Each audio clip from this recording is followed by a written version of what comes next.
اگر تجھ سے کسی سوال کا جواب نہ آ رہا ہو تو خاموش رہ، ممکن ہے تیری جواب کی ضرورت ہی نہ ہو۔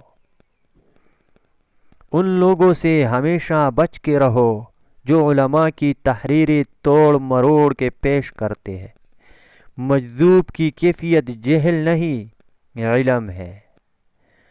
اللہ کے ساتھ صبر کرو اور اس سے ڈرتے رہو، بلا شبہ اس وقت ذلیل و خوار ہو جاتا ہے جب اسے اللہ پر بھروسہ نہیں رہتا۔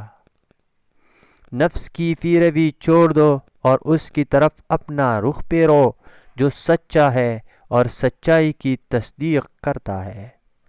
اگرچہ سمندر میں گہرائی ہوتی ہے لیکن دل کا ساحل سب سے زیادہ گہرا ہے۔ جب وہ تجھے نہ دے تو یہی اس کی عطا ہے، اور جب وہ تجھے عطا کرے تو یہ اس کا نہ دینا ہے، تو لینے سے نہ لینا بہتر ہے۔ جو شخص اللہ کی قوانین کی نافرمانی کرے اسے کبھی عزت حاصل نہیں ہوتی، چاہے اس کی شہرت آسمانوں کو چھوتی ہو۔ جب بھی حضرت محمد صلی اللہ علیہ وسلم کا خیال میرے دل میں آتا ہے تو میں اپنے اعمال کا سوچ کر شرمندہ ہو جاتا ہوں۔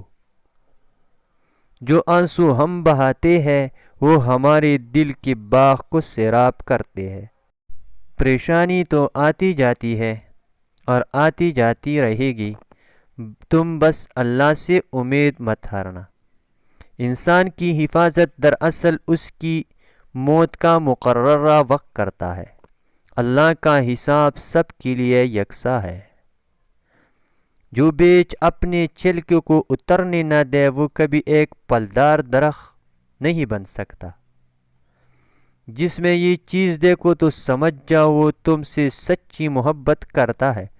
اگر وہ تم سے محبت صرف تمہارے لیے کر رہا ہے تو اس کی محبت پر اعتماد کر لو، کیونکہ یہی سچی محبت ہے۔ اگر آپ کے دل ایمان کے نور سے منور ہے تو یہ آپ کو سچ کی راہ لازمی دکھائے گا۔ حق پر چلنے والے کبھی ناکام نہیں